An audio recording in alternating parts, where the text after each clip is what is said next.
What is up, you guys? My name is Aubrey and this is my channel. So we are currently at the lot in which I keep my cars, and today I want to be walking you guys through what is currently wrong with my Turo vehicles, because as of right now all of these cars behind me have some sort of issue.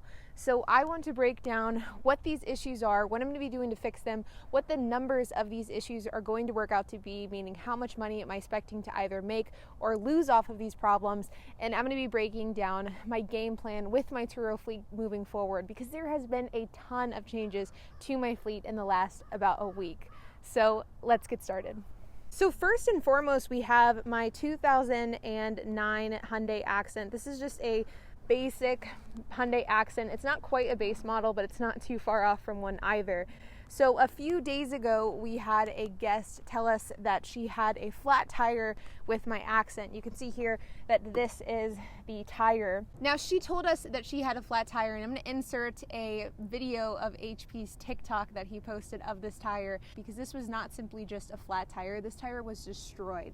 So the fact that she was able to even drive this car back to the lot is a feat in itself. The tire was destroyed. It was literally split in half.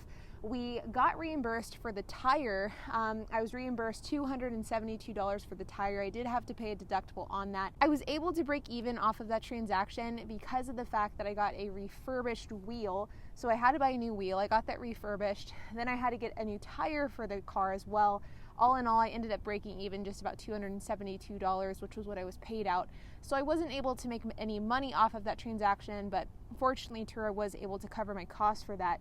But we will have to see if there's any sort of suspension damage on this car. And I think that there possibly could be, because of the fact that she literally split the wheel in half. I'm expecting that there is some sort of underlying damage on this vehicle that we simply don't know what it is yet. But this car is getting diagnosed within the next day or so, so we'll find out soon. Next is my 2007 red Ford Focus. Now, this is a car that has been plagued with some bad issues over the last few months. Now, according to the renter for this one, the renter was using the car. He got locked out of the car. He used something plastic, maybe like a credit card, to get into the car once he locked himself out of it, because he had locked the key inside of the vehicle. He used a piece of spare plastic, I don't know where he got it, in order to get into the car, and then that ruined the lock cylinder. So now the key won't go into the lock cylinder. Fortunately, we were able to get a new lock cylinder. We were able to get it rekeyed. As of right now, the cost of this and the cost of which Turo is going to pay out for this damage claim is still up in the air. We have not finalized the damage claim for this vehicle yet. It's not like the green Hyundai, which took about a day and a half, 2 days. This red Focus is taking a bit longer, so we'll see what ends up playing out for that one. Another issue that we have with the vehicle currently that I can't show you a video of because I don't have the car in my possession is my 2007 gray Ford Focus hatchback. It looks like this, and now as we sit here today, it looks like this. So I got a call from a renter over the weekend stating that she had damaged my 2007 Ford Focus. She said that the car was fine, but she had hit a median, and that was kind of that. But it turns out that the airbags went off on the car. So the current standing with that vehicle is I'm expecting for it to be totaled out. I don't expect that a car that had the airbags go off, I don't think that that's going to be salvageable. That's just what I think is going to end up happening, especially considering the fact that my cars are lower value. They aren't worth a ton of money. So once the airbag goes off, it really just brings the value down that much more. So it will be interesting to see what ends up happening with that car. As of right now, the car is in Turo's possession. It's currently getting appraised to see how much it's worth, how much the damages are worth, and then I'll end up seeing what the total figure is for that. So as of right now, I have 3 damage claims. I have the green Hyundai Accent, which has been partially completed, partially fixed. We're waiting to see if there's any suspension damage. We also have the red Focus, which is a lock cylinder issue, is currently in the process of getting fixed. And then we have a newly totaled vehicle, which is my 2007 Ford Focus. I'm willing to bet that that one's totaled, and it of course will be taken out of the fleet at that point. But now that brings us to the question of which car is being added to the fleet. This is my sister's Hyundai Sonata. So this car has a ton of work that needs to be done to it. You can see here that the paint is chipping. Like, the paint is just in absolutely awful condition. Overall, like, you know, there's a lot of areas in the car that need to be fixed. The car is currently locked, but you can see inside it's a bit dirty. It needs a nice cleaning for sure. But this is the newest addition to the fleet. So the plan with this car here is we are going to be fixing it up. So we bought some clear coat for the paint. I will be doing a video on that once we do it, but we're going to be sanding this, we're going to be painting it, and then we're going to get the entire car detailed. I mean, the car definitely looks worse than it actually is. Fortunately, I have known the owner of this vehicle. I know how she's treated the car. I've been doing the maintenance on the vehicle, so I know that mechanically speaking, it's in really good condition. Just the paint and the exterior looks like absolute garbage. So it will be interesting to see what this car looks like whenever we get it repainted, whenever we get the clear coat redone, and that will of course be a DIY job from me and HP. So that will be happening in the next couple of weeks as well. But the goal is to get this car listed on the Turo platform by the end of February. So that's kind of the preliminary goal. We'll actually see what ends up happening with that. So as you guys can see, these two cars are in the middle of being repaired.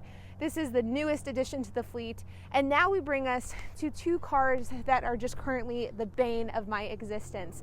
And that is my 2009 Hyundai Accent and my 2009 Kia Rio.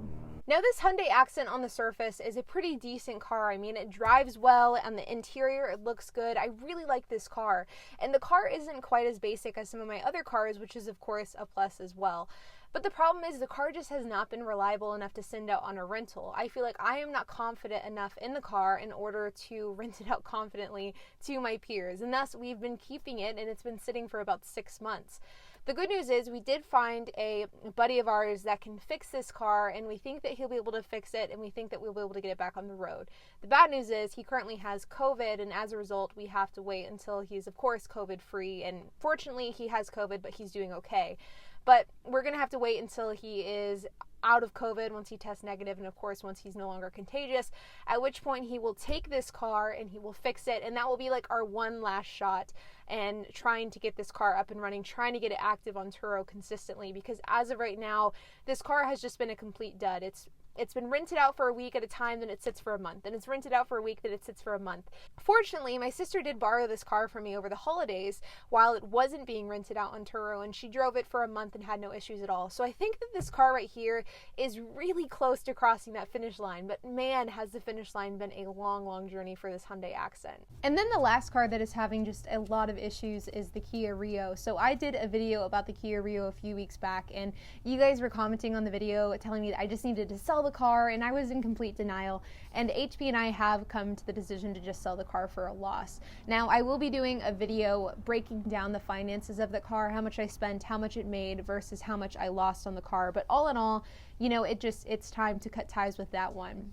Ultimately though, you guys, I wanted to make this video because the fact is we have a lot of cars that are currently out of commission, and there's been a lot of changes to the Turo fleet in the last few weeks and in the last few months. Late last year, we had a car get totaled. We also sold a car. That brought the count down from 12 to 10. We had a new total this week, which brings us back down to 9. We purchased one car, the Hyundai Sonata from my sister, which will bring us back up to 10. And then we have 2 cars currently out because they were damaged, and we have 2 other cars which are out with unknown issues, and they're either being fixed or being sold.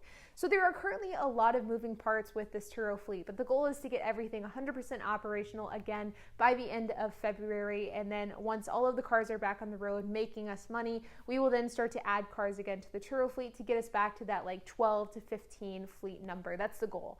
And then we will of course adjust from there depending on how much time we have in our own schedules to manage more cars in a fleet as well.